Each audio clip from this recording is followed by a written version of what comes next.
First, let me show you my story. I moved to Southern California for a little bit, and all of a sudden, Mickey Mouse everywhere. Disneyland, Anaheim, everything. Hey, future Broncos. On behalf of Project Caminos, welcome back to another episode of Bronco Scoop. My name is Daisy Lemos. I'm a fourth-year architecture major here at Cal Poly Pomona and also student assistant of Project Caminos. On today's episode, I will be giving you all the scoop on the SIL, or the Student Innovation Ideas Labs, specifically the Maker Studio, because Ale, Rosario, and I, who were all student assistants of Project Caminos, we got to go to the Maker Studio and create stuff, and we were filming it for an Instagram video, so that'll come out when this podcast is out. That video will also be out. We filmed us using the space as a way to show to prospective students how you're able to use that space and the kind of stuff you can create. It was really fun. I love their team. They have a group of student ambassadors, and they were all there for a meeting.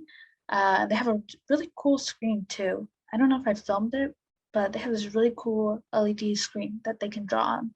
Their mascot is this really cute slug, so that I made sure to film. They have these built fluffy slugs and these 3D printed slugs as well. So if you're listening to this episode on Spotify, make sure to go check out the YouTube video. And if you're watching this or if you're listening to this, make sure you go check out the Instagram video. This will be one of those videos where I can put clips of the stuff we were doing. So I will be showing that on the YouTube video. If you're listening to this, I will try to be as descriptive as possible. Today, I will just be going through some of the tools they have in the Maker Studio and how you can create and kind of the process that we had to take from like beginning to end to be able to make something and to use the space. So first, the Maker Studio, if you're trying to find it, it's located on the second floor of the Cal Poly Pomona Library. It's open to current Cal Poly Pomona students. So as a prospective student, this is something that you're able to use when you're a Bronco. So that's very exciting. Once you're admitted, you need a Bronco ID. So once you have that Bronco ID, you're able to go and use that space. So they are open from 9 a.m. to 5 p.m. during the week and on Fridays until 4:30 p.m. So they have they're open practically all day. So if you want to drop by in between class and start a 3D print, you can. Totally doable. Something I'm definitely going to do. This is a space where students of any major can go and create anything they want, whether it be for your class, your job like it was for us, or as a hobby. You can even create something to sell there if you want. You just have to bring your own material and it has to be your own design so that they don't get sued. But anything you want to make, you're able to make in that space. And it's all free. So it's a really cool space because you don't pay for anything. You just bring materials if you want to, and if not, they have some, so you're able to create anything you want. So let's go through some of the tools they have. First, I have to talk about the 3D printing because that was kind of like my main task. My boss was like, let's try 3D printing something Cal Poly Pomona related, and I was like, okay, I'll try. So I've 3D printed before for my architecture courses, but I tried using my own ender, which I bought with a friend. So she was the one that set the table and she did a lot of the technical stuff that I didn't know. So I was very nervous, but the tutorials that they had, they were really straightforward and they were really easy to follow along. They're really nicely edited compared to this podcast. So I was watching them, taking notes on how to do this. But yeah, their student assistant did a good job at creating those videos. So I took the 3D course and then I went and did the in-person training. And essentially, during the in-person training, they explained what I would do if I ever wanted to just go and drop a machine. So now I'm able to drop a print. So now I'm able to go into the space and I can leave a print there and just make sure that it's going and come back later and it'll be ready for me. So that's really cool for me. And it's right at the library, so it's not even far from where I live. So yeah, to go through step by step, I found a already created augmented, I believe is a word, an augmented horse. So it's movable, and in the tutorial they explain how to make an augmented slug, so one that can bend. And if you're seeing this on YouTube, you can see the bending horse. If not, if you're listening to this, essentially it's like a bendable thing. It's just able to fluctuate. And it kind of looks like how horses run, how they trot. That's how the horse itself runs. And you're only able to create that kind of model because everything is connected with the 3D print.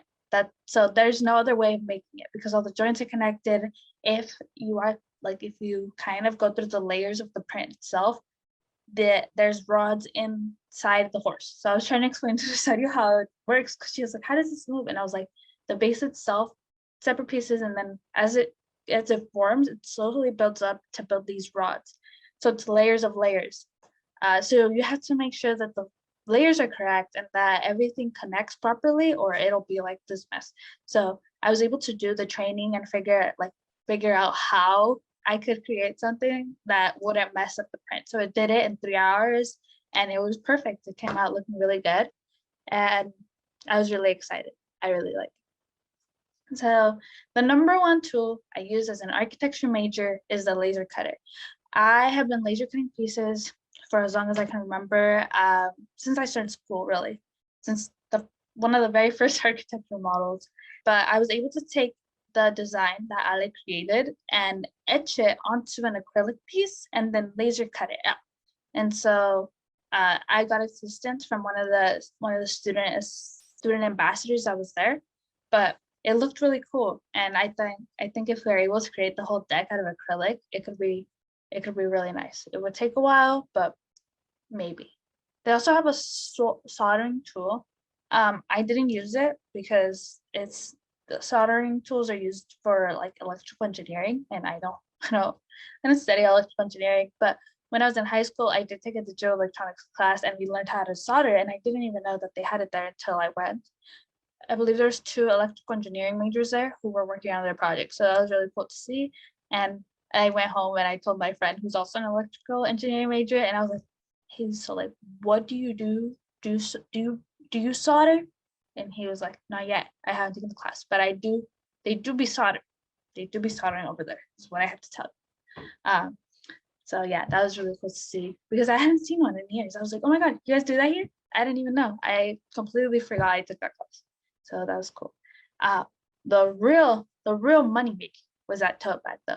We took the Loteria design of El Billy Bronco that Ale had created, and we used the vinyl machine first to cut it out, and then you have to take out, we use heat press, so you have to take out the vinyl that's left over, and then you take the vinyl of the design that you want, that's what you leave, you put it on the tote bag, and then they have a heat press machine, so you're able to just heat press it, and it comes out perfect. And it looked so beautiful. And as we were getting assistance, he was explaining that the heat press, it's really stable. So it's really hard to rip off. You can wash it and it'll go through so many washes. So really cool. And I bought bags. I quite literally have a bag right here. This is how they made that bag, this exact same way. And I paid $20 plus shipping and handling for this bag. And I could have had it for free. So there we go.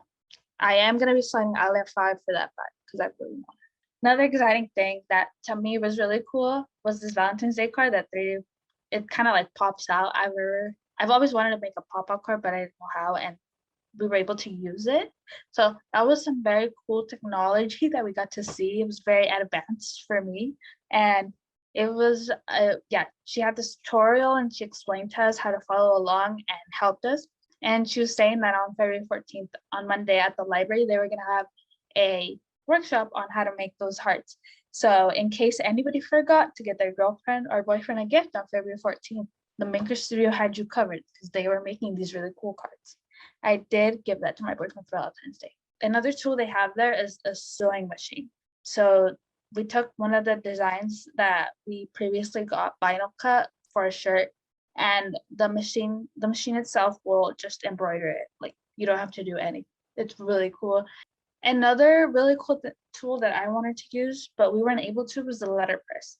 It required the help of one of the professors because it's his really old tool, but essentially it's how they make cards. So you're able to take cardstock paper, you're able to take the ink, and you're able to do whatever design you want, and it kind of like presses the letters. So Like for wedding invitations, I'm getting my wedding invitations letterpressed. So I could do it for free right there at the Maker Studio. But yeah, I wanted to create a holiday card that had like Project Caminos, Capo Buona, stuff like that. But I will go back and maybe do it, maybe next holiday. So yeah, as I mentioned previously, the Maker Studio also has an ambassador program, and I want to join it low key. But those ambassadors that were there, they were helping us use the tools. As part of the program, they help students with the training and with assistance with the tools and materials. And in exchange, they're able to use the Maker Studio after hours to create whatever they want, whenever they want. So it's really cool. They have a lot of cool projects around the Maker Studio that I see, like the 3D prints, the slug. Somebody was making shoes, as I previously mentioned. There was an acrylic piece that looked absolutely beautiful. I'm definitely gonna go back and get like an acrylic piece floor plan. That's gonna be my gift to somebody because it's so cool. The question for this episode is, what is your favorite thing we made in this episode? If you have any ideas of things you want to make in the Maker Studio, like with the tools that you saw, definitely let me know and I will try to go back and make them possibly. Maybe there can be a part 2 where I show some of the different tools. That's definitely an idea that we can implement. So yeah, I hope that this episode showed you the Maker Studio. I genuinely had fun and I was like, the whole time I was like, I'm just gonna talk about it on the podcast. Like I'm just gonna make an episode and I'm just gonna sit down and talk about how much fun I had, because it really was a cool space. I hadn't been there previously. I know I am a couple of a student, but even as a student, I forget that there's like these resources on campus. And now I'd like to thank Jasmine Flores from the Office of Admission for the tip of the week. It's Jasmine from the Office of Admissions, and I'm here to bring you the tip of the week. As we roll out admission decisions, many of you have been admitted into the university. And if you've decided that becoming a Bronco is what you want to do, you now have to submit your intent to enroll.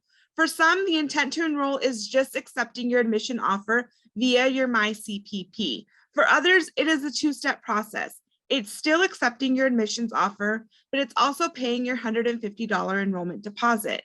Keep in mind that $150 enrollment deposit does go towards your tuition. If you're having trouble accepting your offer and or paying your enrollment deposit, there are tutorials on our website. Under admitted freshmen and admitted transfer students, you will see a PDF tutorial that has step-by-step instructions. There is also a video tutorial that also has step-by-step instructions. Join us every week for a new episode of Bronco Scoop.